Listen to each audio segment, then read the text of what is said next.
Start 3, 2, 1. What's up, guys? Rob here, the Medicare minister, and I want to welcome you back to another episode of Spit and Fire. I got my man, Brad Hannon. He's going to spit some fire today for us. But before we get into that, I just want to encourage all of you to subscribe below. So that way you can stay up to date with all of these interviews that we're going to be bringing you, all the fresh content that we're going to be bringing you over the next several months. Also, like and share and comment and let us know that this is putting some fresh wind in your sails. Let us know that this is motivating you, encouraging you to help you achieve your dreams and your goals. Because here's the deal, you deserve it, right? You deserve it. And so I want to welcome Brad Hannon to the Spitting Fire podcast. Brad, thank you so much for being here, man. Dude, I love the Spitting Fire name, man. Like red is my color. I'm a ginger. I can certainly spit some fire on occasion. So hopefully we can hold true to the name and spit some fire, man, and have some fun while doing it. Yeah, absolutely, man. And have enjoyed meeting you last year in person at 8%. At Medicare Con, you brought it there a couple of months ago, and just love your passion, love your energy. I'm a big person that loves to be around the same type of people that just love life, get up, want to take life by the bull by the horn, so to speak. I interviewed Ryan Lodi last week, and man, that guy, he took it to the next level. And you're one of those people too, next level people. And so just to kind of give you a little context, our podcast here in our show is not necessarily based around strategy so much as it is just talking with people that are successful, top leaders, learning what drives them, learning some of these success principles, because not only am I interviewing people in our space, the insurance space, but other top leaders in different spaces. And what I have found, Brad, is that every one of them has very similar traits, no matter what space you work in. Yeah. Real quickly, before we jump into a little bit of bio on you, have you seen that as well, talking to different successful leaders in different industries? So much so. And, I think what you're bringing by getting other industries involved is, kind of getting insurance agents outside of their bubble. I often say that insurance agents are great salespeople, horrible business owners. And I say that because I'm that way. Great salesperson, horrible business owner. And so to improve on my weakness, if you will, I have to get around other successful business owners and adopt those principles, not the stuff that we're already doing, but the stuff that we need to do to properly run a business. Justin Brock, the Medicare Goober, is one of those guys, man. He's great to run a business. And so, and outside of the industry, even getting outside of the industry and learning from those folks. I mean, that's huge. Absolutely. Yeah. And we got some different people from the home base network, financial services, like you said, because I believe that leaders are just leaders, right? And I'm seeing that as I'm interviewing some of these top leaders from different industries. And we'll get back into that in just a second. But man, give us that bio. Tell us a little bit of your story, that Sports Center highlight reel, if you will, kind of where you come from, where you lived, you got a family, and then, maybe some different things you've done in the past, and then bring us back up, to today, to 2021, if you don't mind. Man, I guess we'll go way back to the day I was born, March 4th. No, I'm just kidding. We won't go that far back. We don't have all night.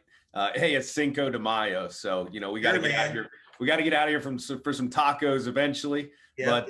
But yeah, so, I mean, as far as it pertains to insurance, I've been in the industry about 5.5 years, going on 6 years. And, some of those years really good. Some of those years we're rebuilding and restructuring and learning and growing. But, I think the reason why you and I get along and the way we connected was because, I mean, we both have a background in ministry, and so, mine not necessarily a very long tenure in the ministry days, but I was very heavily involved in the church, really understood the principle of small groups and the power of relationships. Right. And so, but the thing is I understood it, right, and how it worked in my faith in the church, right? But I got into insurance, and I thought none of that stuff would work over here. We're in business land now. Right. None of that stuff matters. When in reality, it wasn't until probably 3 years ago that I really started to adopt some of those same principles. Man, hey, we've got to be in relationship. We've got to, surround ourselves with people that are like-minded, and all of these kind of principles that we know from those days. I've adopted those into the business world, and that's where I've been a lot more successful over the last few years. There was the first 2 years I was in insurance. My story goes, the first 2 years I was captive. Built a great block of business, made a ton of money real fast. Right. And then it went to zero like that as soon as I was out of there. And so, left there with $60,000 in debt, a wife to be, a wedding approaching, with, nickels and dimes in the bank, basically. I had about, I don't know, $20,000 or so saved up, and that wasn't going to cover 60 grand. So I had to get to it quickly, and jump back in and started rebuilding about three and a half years ago. And now I'm happy to say that I'm my first year I recovered. Second year I made more than I have ever made before in insurance. And then this third year, same thing, just continues to grow. And it's I would point it back to those principles that that I've applied, basically the networking, relationships, all of that good stuff. Well, it's interesting you said that, because I've been in ministry for over 20 years, and I see so many people trying to separate their faith from their business or vice versa. But since you touched on it, kind of in the beginning here, you talked a little bit about the power of relationships and building that community and that culture. Can you talk a little bit more on that, how your faith really helped you prepare for a moment? Because you did, I know at Medicare Con, you did from a setback to a comeback, that you had some challenges and you didn't quit. And so can you talk a little bit about maybe how your faith helped you there as well, but also prepared you for where you're at? Can we get a little bit deeper in that? Yeah, absolutely. But before I do, I want to say too, because there's people that separate the two, and then there's people not to put this the wrong way, like there is too much faith involved, but there are people that overdo it with the faith in the business world, right. Like over the top, Jesus in the name and everything. And I get it. Yeah. However, I think our faith should really show through the level of excellence that we're doing things with, the level of effort we're putting in, right? We're trying to, give our best effort and do things with excellence. And so, just want to separate that, because I really think there are some that they don't commingle them. They kind of separate it completely. And then there are others who, just totally overdo it. But I'll say, it was challenging, right? And I had my faith, but I can tell you that it was, so oddly enough in life, when you go through hard times, your natural tendency would be to, like from a natural state, your natural tendency would be the opposite of leaning into your faith. It would be like, man, where did my faith get me? Right? It didn't get me anywhere. My faith has kind of let me down, so to speak. So during those kind of darker times, I can tell you that I was, kind of running the other way, to be completely honest. Yeah, I got that. And it's not until, you realize that, man, like I've gotten this far, and it's not very far, but I've gotten this far, but it's just been on my own abilities. Imagine when I can give it all away and I don't have to carry it all on my own. So that's where I'm at today. That's where I'm at, and this is also, not like, this is kind of where I'm at currently. I'm realizing that, hey, I'm up to here, right? I've done everything that I can do in my human power, I feel like. And now I've got to lean on something greater than myself without getting overly religious on here. You've got to just rely on something greater than yourself. And that's where I'm at today, for sure. Well, and it's interesting you say that, because there's an old saying, and I believe this wholeheartedly, and this is, this offends some Christians when I say this, but I think you can. That's my favorite thing to do. You can be so spiritually minded that you're no earthly good. And that's an old saying that I think a lot of Christians don't get it. You know what I Yeah, mean? absolutely. Even here in the agency that we have in Tupelo, everybody knows I'm passionate about my faith, but I don't have to bring the big King James Bible every day. I don't have to have the choir in the background. We're not baptizing people every day. I just live it out. Yeah. You know, and like you said, I'm a person that lives my life because I know whose I am and I know who I am. And so it filters and permeates through everything I do. And I love the honesty, man. I mean, the reality is I always have preached from a point of just being as jacked up as anyone else. And we all need mercy. We all need grace. And I tell people, man, I got to wake up one more day to live on purpose. And I'm thankful for that, you know, so I get it.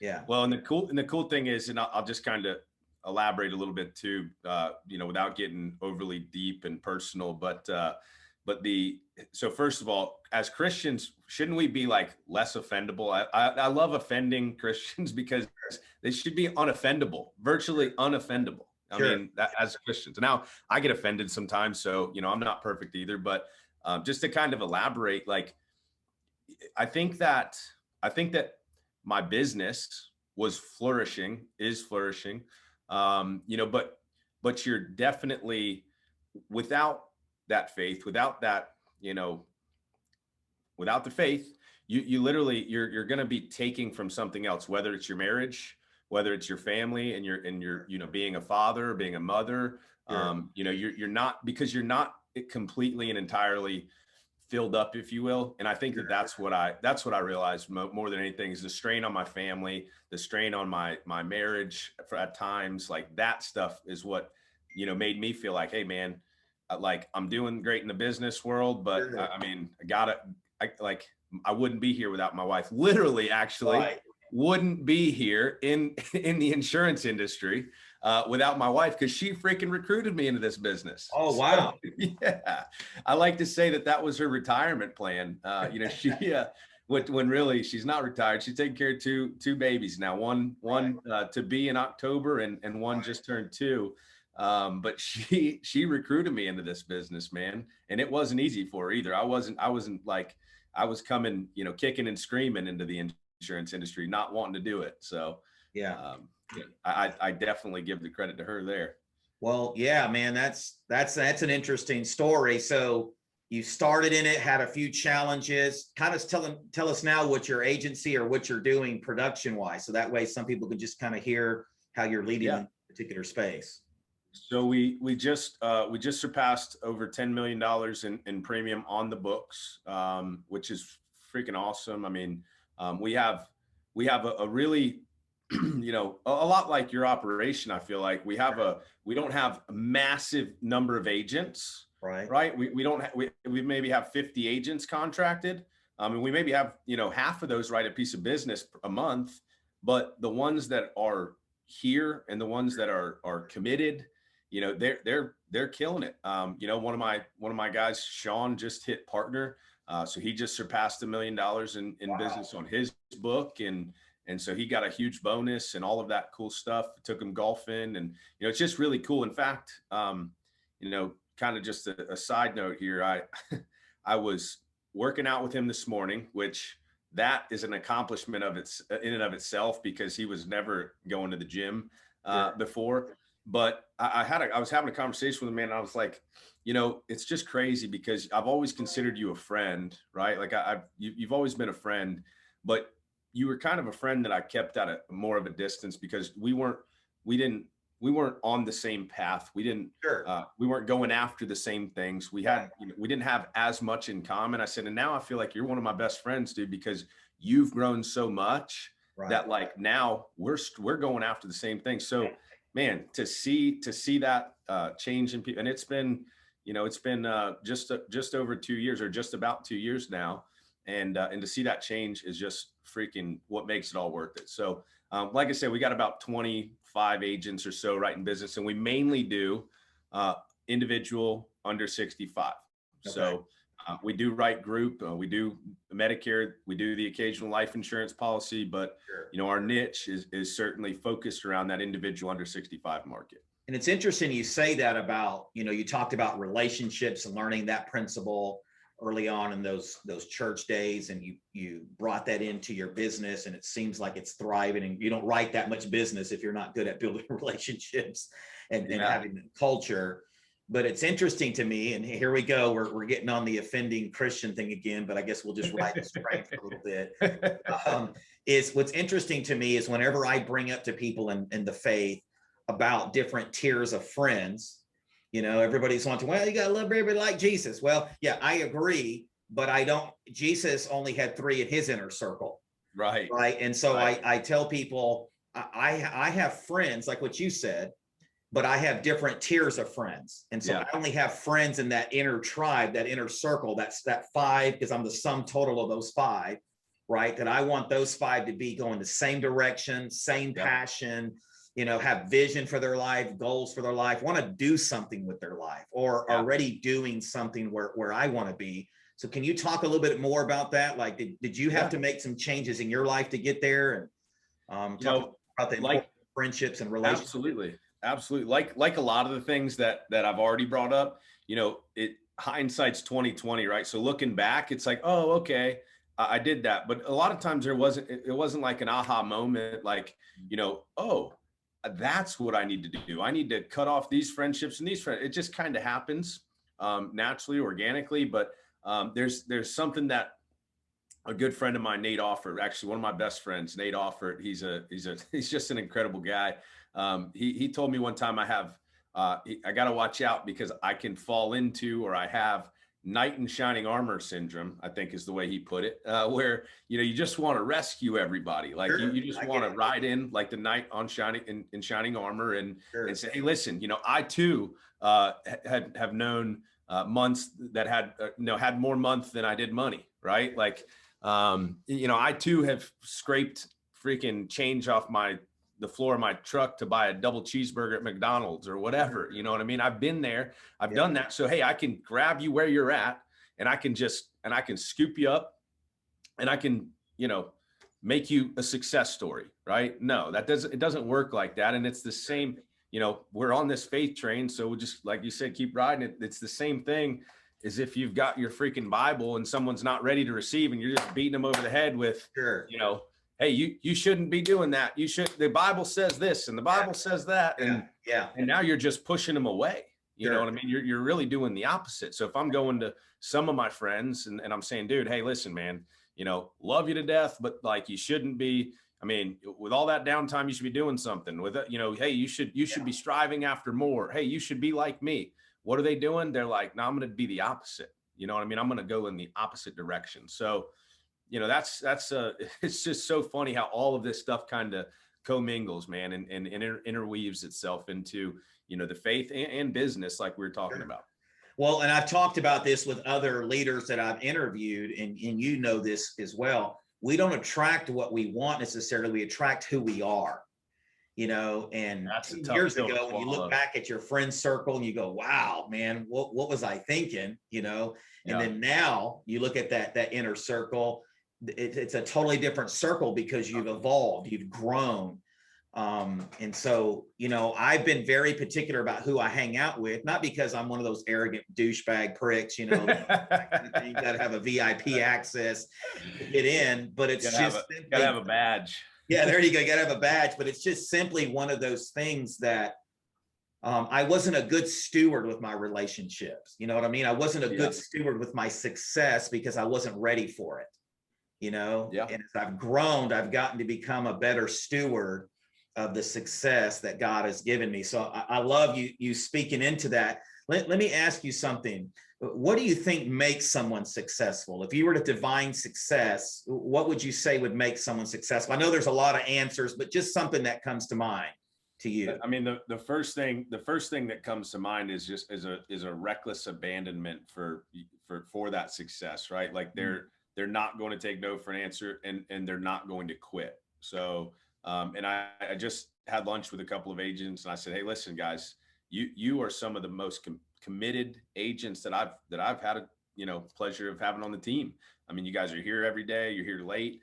I said, but what are you doing outside of it? Like, it kind of challenged a little bit. Like, hey, man, I know you feel like in your mind you're putting in 100%. Mm-hmm. but what if you had more to give?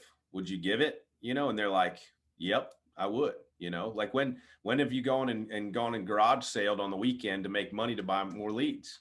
Like, when did you believe so much? And it wasn't, honestly, this is recent that I've kind of, I don't know, tried to pull this out of people more often, because, Sure.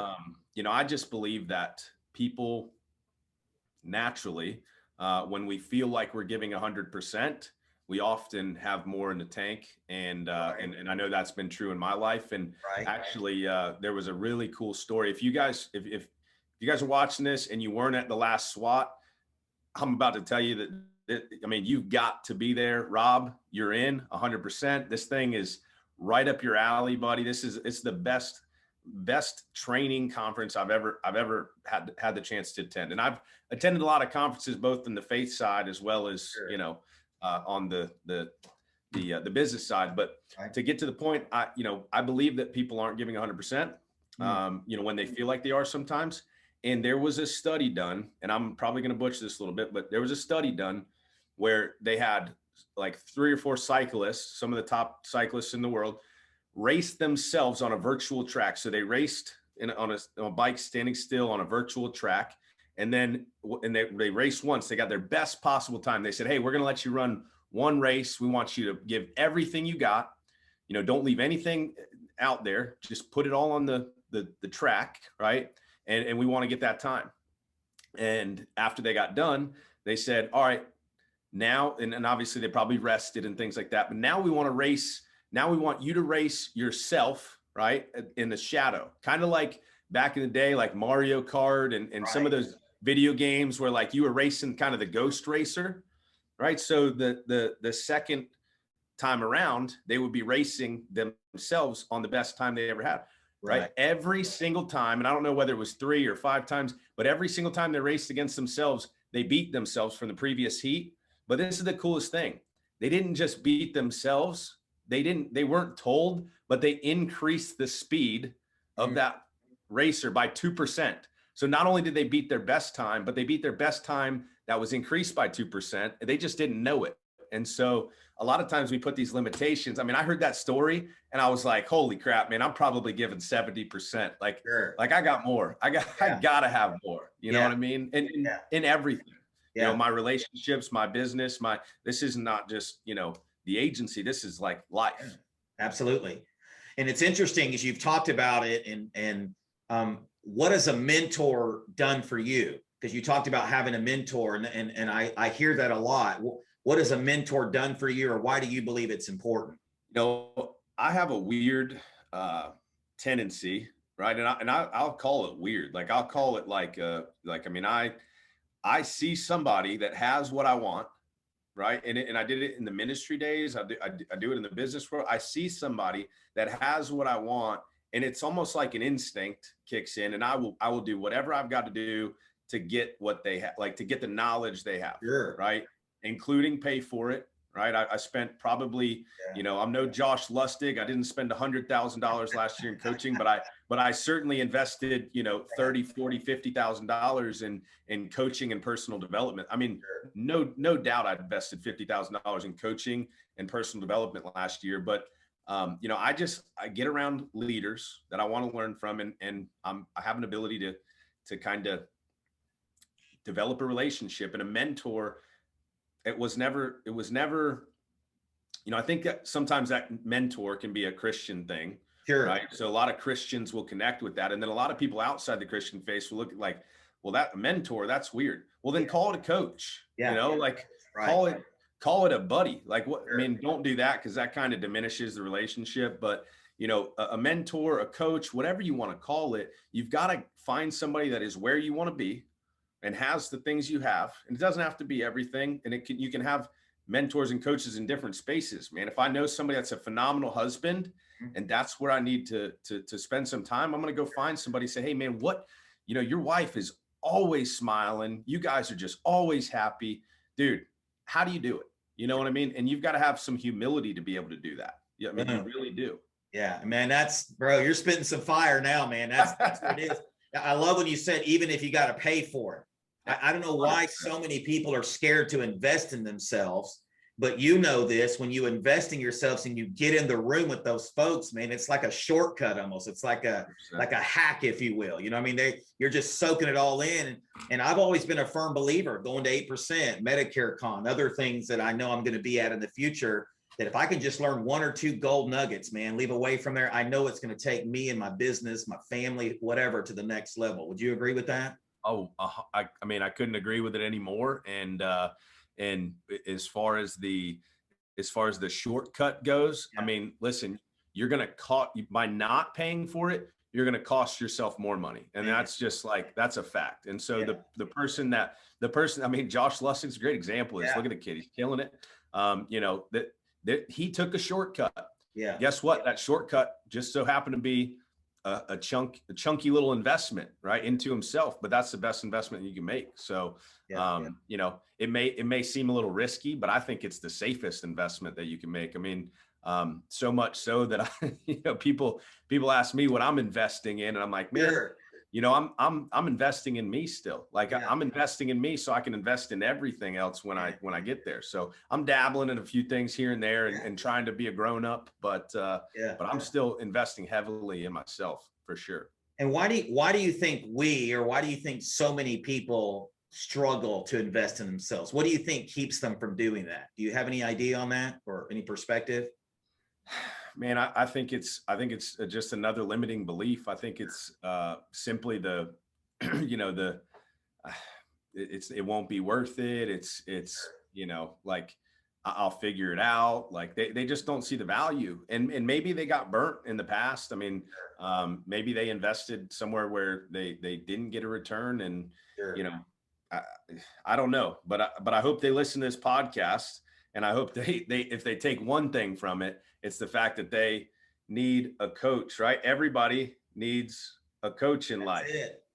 That's it, man. Everybody needs a coach. And I'll tell you, you know, one of the things with Medicare for me is being around Justin Brock, because it was so cool that when I got in the Medicare space to be able to walk down to the next office and be like, hey man, what's up? Tell me what's going on with this, you know, and him just, and it gave me a shortcut and a good shortcut. Some people want a shortcut to success in an unhealthy way, in a bad way, but this is a good shortcut, you know? Yeah. Amen. And that's what I was getting at earlier when I said, you know, I've just recently turned that corner where I'm like, I'm demanding that greatness out of people, or at least I'm trying to pull it out of them the best that I can, because I realize, like, man, I'm not all that special, you know, and neither is Justin Brock, and neither is Rob. You know, like there's a lot of us, we're just normal dudes that happen to figure some things out. And I know that if somebody's teachable, somebody's coachable, I can pull that out of them. And so now, like recruiting or anything, I have the confidence in like, hey, listen, I know that your comp is where it is right now, but if you want to get where I got, you're going to have to take a little pay cut in this, and it's going to pay off. It's going to pay dividends down the road, you know, and you see this happening with Justin, man, and what he's done. And I just love that, because it's like, dude, again, if you want to get what I have and get where I am, then you've got to do what I do. Right. And so let's do it together. Like, let's make it happen. Yeah. And what's interesting, just to kind of speak to that. So I meet Justin, get the agency, we go to 8%. You know, he allowed me the opportunity to do the Medicare minister persona. That kind of began that, and didn't know how that was going to be perceived, but we went to 8%, and I had so many people that were encouraged by it. And then I meet people like you, Cody. I get in the room with people that I probably would never get in the room with, right? So this is the important investing in yourself. We're preaching to you here. Yeah. We're preaching to the choir here, probably to a lot of people, but we forget this stuff. You got to get in the room. You got to do whatever it takes to get around people like the Brad Hannons, the Justin Brocks, the Cody Askins, the Nate Offerts, and all those guys. And then I go to Medicare Con. I meet Ricky Ballard. And of course, I interviewed him a few weeks back. Ryan Lodi. All these guys and gals that are out there that are successful, but it took me taking a leap of faith and investing myself, right? Getting in the room with all of you top leaders and learning. And it just blows my mind how many people still don't get that and don't understand the importance of investing in yourself. It's crazy. I think there's really two principles there. I think the first principle is absolutely investing in yourself, getting in the room, events, all of that stuff. Mhm. But I think the second principle is personal brand, right? Yeah, Like that's you it. said, you didn't use the term personal brand, but you said you Sure. developed Medicare Minister, which was your personal brand, is your personal Sure. brand, and that is kind of what sets you apart. And you met all these people, and you had a brand, and they recognized it, even Sure. though it was new.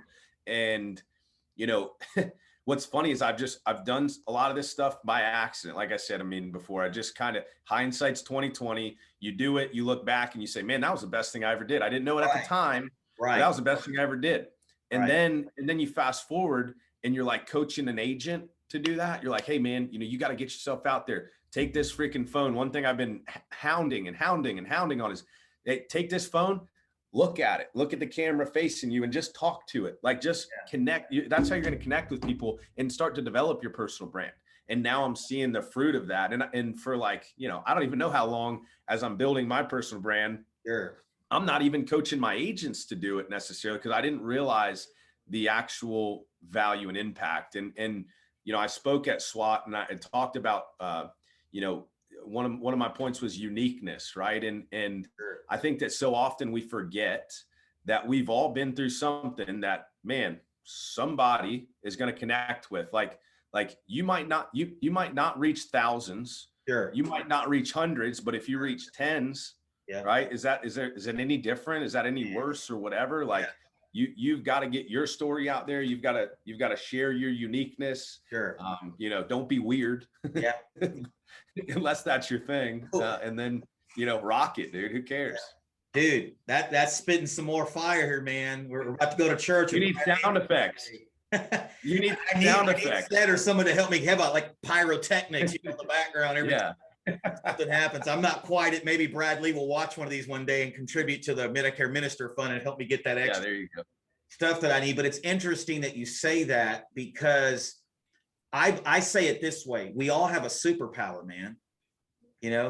I believe God's created us to be unique, and we all have this superpower. And I believe that superpower needs to be shared. And I love what you said, because so many people want to be the next viral this or the next big this, but they don't realize, why don't you just change that circle around you? Or why don't you just change those 10 or those 100? What if you change just one person's life? And that was your legacy, man. It would be worth it to promote your brand, get out there and be you, be your most genuine, authentic self.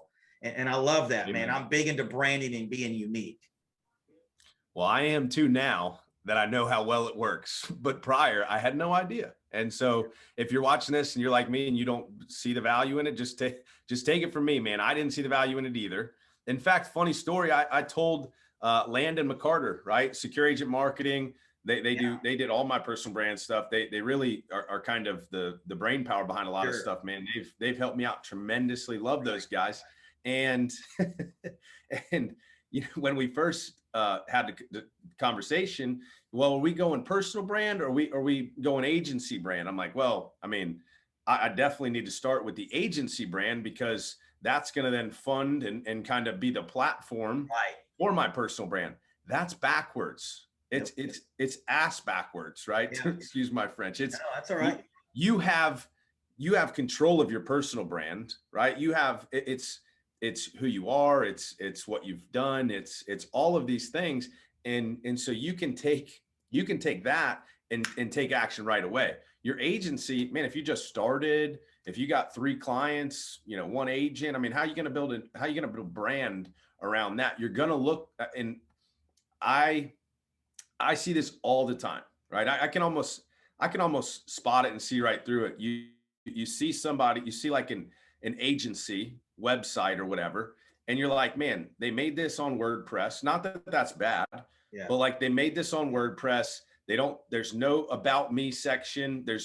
We don't know anything. We know all of the guiding principles for this company, but we don't know who the heck is running it. Sure. Right. And I think that's worked for so long with big companies, but I think that that's changing a lot. You even look at, like, not with just small companies, but large companies. You look at companies like Amazon, you got Jeff Bezos behind you. You look at Apple, right? Steve Jobs. Like, there's a personal identity or personal brand behind these even, $1 billion companies. And so your little old agency, you don't need to hide behind, you know, I keep trying to like make up a name for an agency, but I know if I do that, somebody's gonna be like, hey, that's the name of my agency. I'm like, hey, sorry, I didn't mean to. So I'll just leave a name out of it. But you don't need to hide behind your agency brand. In fact, you need to commingle the two, right? Yeah. And I'm not the marketing guru.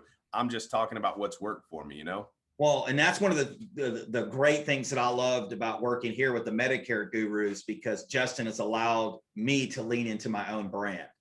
You know what I mean? And actually let me use his platform to do that. But I think that's what's caused him to even be even bigger in the space. I think real leaders understand that if they empower more people, it's just going to bring more value, and it's going to blow their brand up even bigger than what it is. Listen, I know Justin well enough to know that if what you were doing was taking away from what he was doing and not adding to what he was doing, then it wouldn't take place, right? I wouldn't let it take place in my agency if somebody was doing something that was taking away from what I was doing. And so for him to encourage that only further, you know, proves the point that this works for anybody. Like the personal, I mean, you look at Johnny Brock, like anybody, and you don't have to, and when we're talking personal brand, it doesn't mean you have to have a podcast. It doesn't mean you have to it doesn't mean you have to have a Facebook group or anything like that. It just means that who you are, like what you do with your family, what you do in your downtime, what you do when you're working, you need to show. It's kind of like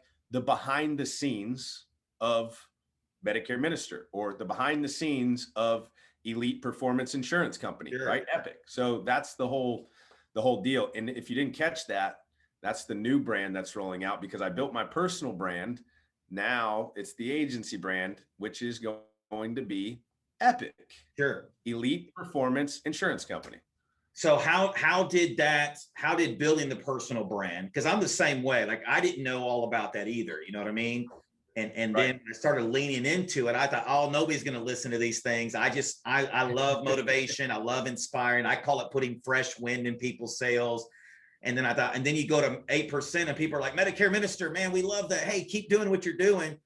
I think sometimes we don't realize how our brand can just encourage other people. You know what I mean? If you're genuine, if you're authentic, if it's the real you, in other words. Yeah.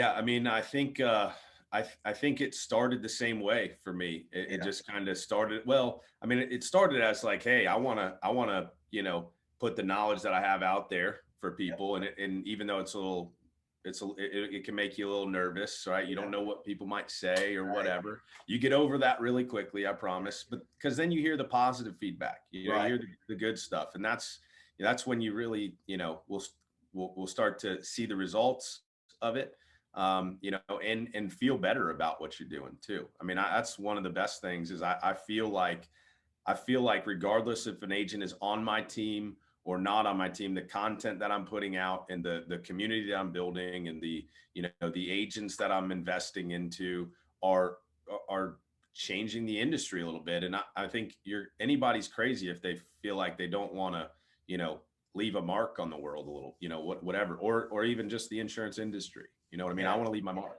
And what's interesting about that is what you say. You don't have to have a podcast. And we were kind of talking a little bit before we started recording, just about the different things, you know, people tell you got to have this and have that. The bottom line is to take massive imperfect action. You know what I mean? Just make it happen. Quit making it. If you just got a jacked up, janky webcam or, you know, this or that, just make it happen, you know? And I think so many people are looking for this perfection. So many people are looking for the right time. And you and I both know there's no ideal conditions. There's never going to be the perfect time. And it's just going out there and taking massive imperfect action. And just to clarify, because, you know, that sounds a little bit like massive and perfect. He's not saying that. He's saying massive, imperfect, like not perfect. Massive, not perfect action. Because the first time you said that, I said, did he say massive and perfect? Yeah. But then I realized, no, massive and perfect. Well, I have two things that work against me. One is I'm Hispanic, so I talk 150 miles an hour, and two, I'm a preacher. So you need to put both of those together. But yes, I'm saying massive, imperfect action. Yes. Because so many people are waiting for the right time, or I need the right equipment, or I need to do this. And you and I both know, because you've been doing this now for a minute, it's just taking action, man, no matter how imperfectly that may be. Dude, I got like a $100 monitor behind me. I got some, Amazon like wall stick on things I got for some Sure. decoration. Somebody dropped this cool bobblehead of me off at the office of actually a referral partner, PNC agency here in town. This is a great idea, by the way. If you are looking for like cool gifts to get for a referral partner, or even maybe like a customer, like this is freaking awesome. And you can get it at bobbleheads.com. See? Yeah. Like I said, it's not waiting for ideal. You don't have to have the best of the best. It's just making things happen. So yeah, a couple of more things here before we close today. I've asked everybody I've interviewed this, and this has been awesome, man. I know I love just flowing organically here and talking about different things. What is one word that you would use to describe yourself? Oh, resilient. Resilient. Okay. So part B to that is, how has being resilient helped you achieve the success that you've had today in the space that you're in? I have probably an unhealthy amount of optimism, right? Like I'm not saying that I'm always giddy and happy and super positive, right? And sometimes it takes a kick in the ass from my wife or from somebody to say, hey, dude, it's going to be okay. Or you're going to make it through. But at the end of the day, I always have an ability to see the light at the end of the tunnel and say, like, dude, I'm gonna come out on top. Like this isn't gonna keep me down, right? This isn't, I mean, and I think that like if you don't know that you've got issues in your future approaching, right, then you're just going to be blindsided. And so, when things come my way and something happens and it's not necessarily the outcome, which is very, very frequent, by the way, that I don't get the outcome that I want, because I'm a control freak and I want things to be done a certain way and whatever. I have a really good ability to stay optimistic that, hey, I'm gonna make it to the top of that mountain at some point. Sure. And I'll just time out here since we're just kind of on this sarcastic, offended Christian train here. Ass is in the King James version of the Bible. So Brad, I just want to make sure you can say that. No, but let me ask you something. Where did that optimism come from?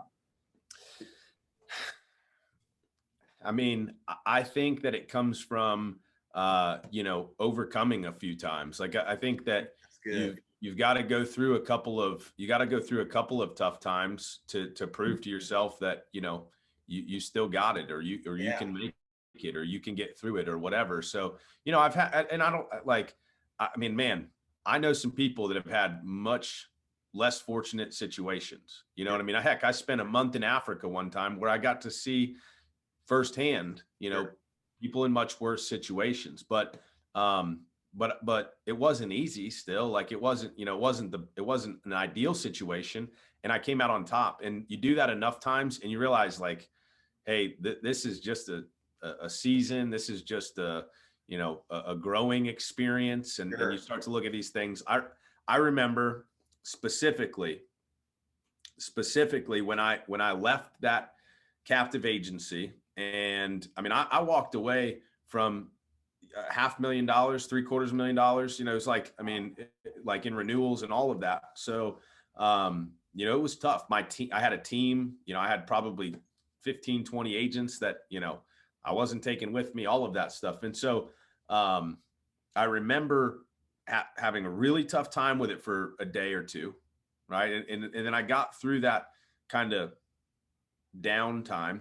And I remember saying to everybody that asked me, I said, listen, this has been so difficult that I know that there's no way looking back that I'll ever look at it as a negative.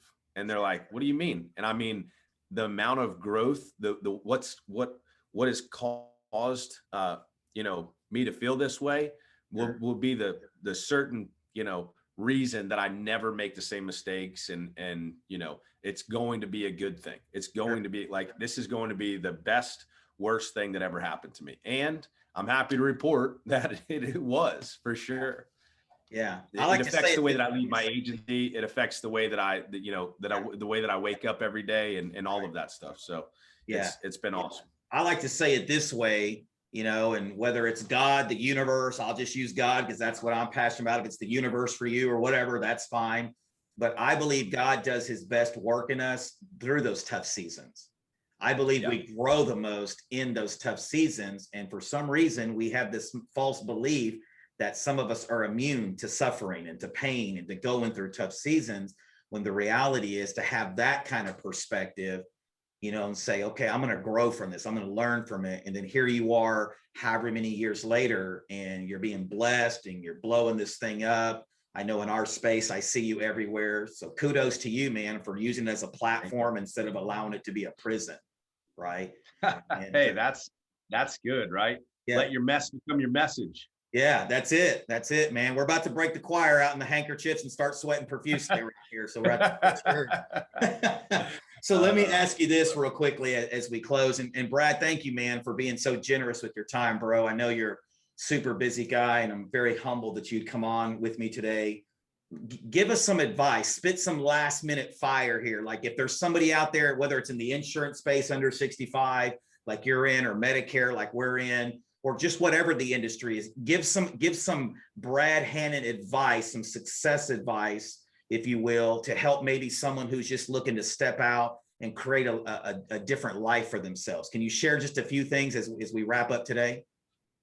Absolutely. I think the first thing that comes to mind is the same thing that has kind of been the theme of my day today. You got to love these days where it just seems to have a theme. Sure. And that would be when you feel like you have nothing left to give, you feel like you've given 100%, you feel like, man, what more can I possibly even do? I just want to encourage somebody out there that you can, there is more, you have more in the tank, you have more to give. Again, Sure. whether you have to go on the weekends and garage sale, or, I talked to somebody the other day that they're doing food delivery through like Uber Eats or whatever else. Yeah. They're averaging about $50 a night. Maybe insurance isn't working out for you 100%, or whatever you're doing right now isn't working out 100% at the moment, and you're kind of a little bit cash poor, and you're trying to get that influx of cash to grow your business. Man, go freaking flip things from garage sales, go Uber Eats, go do whatever the heck it takes, right? Put your most prized possessions on the line, sell them, give them away. I remember, and I haven't always done this, and I'm not like, I'm not the perfect, like, hey, I'm going to sell all my stuff to give back to charity or anything like that. I just believe that there's more to give. And I remember when I decided to go into ministry school, I knew I couldn't afford it. I knew my parents couldn't afford it. Sure. So I sold my truck, right, which was my prized possession at the time, sold it and bought a little piece of junk Ford Ranger that that squeaked around town, and it was a manual stick shift and whatever. And that got me to where I wanted to be. So my last, piece of advice is simply just to give more when you think you don't have anything else to give. Cause I know it's in there. And that story that I mentioned about the cyclist, that just proves it, man. The only limitations are up here, and that's not motivation. That's not, inspiration. Even I know we both love to motivate. Sure. We both love to inspire, sure. But just recently I discovered why. And that's because when you Napoleon Hill said, right, if you can conceive and believe, you can achieve, right? So that inspiration and motivation is what causes the belief.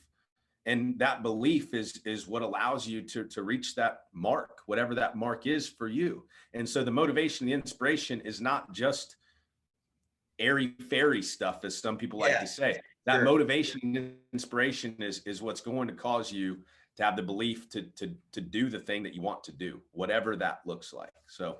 And that's so powerful. I actually did a video this morning. I'm really big into John Maxwell. And so I do a lot of videos on his John Maxwell reader, just because I have a short attention span. It's really short to read, and it's good stuff, but it goes along with what you're saying. Is he said, act like it, even when you don't feel like it.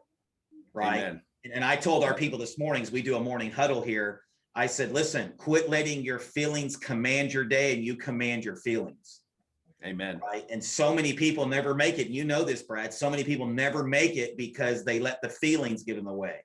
And listen, we all got feelings. I mean, I told them there's days I wake up, I don't, I'm hurting or I'm whatever, but I have to say, no. I want this worse. I want this, more than what those feelings and those pains or whatever are telling me. And when I get around people like you guys, like you and the Justin Brocks and the Codys and all the others, man, it just energizes me, man. I just go, man, I can do it. If they can do it, I can do it. Do you feel that way when you get in the room with folks like that? That's why I get in the room with folks like that on a very, very frequent basis. Literally, the last event we were at, it was like, man, why don't we do this like once a month? You know what I mean? I would have been a millionaire already if I did this once a month. And most people are thinking, well, that would take me out of work and that would, be time off and that would make me less money. But they're thinking too short term. Yeah. So, well, listen, I'm not at your guys' level, but I'll be the waiter, man. Because everybody thinks because I'm Hispanic, I'm supposed to be one of those guys, anyways. You know what I mean? Listen, if you get offended real easy, don't watch this episode. All right, skip to the next one. But no, in all seriousness, but you're playing the long game, baby. You're playing the long game. Hey, and what I'm doing, I'll serve water. It don't matter to me, man. I'll do what I got to do to get in the room because I'm hungry. You know what I mean? I want to get there, and I want to leave a legacy. I want to make a difference in this world. You know what I mean? And I know you do too, and you are. And so once again, bro, thanks for being on today. So tell everybody where we can find you. You're on Facebook, Instagram, TikTok. Where are you at?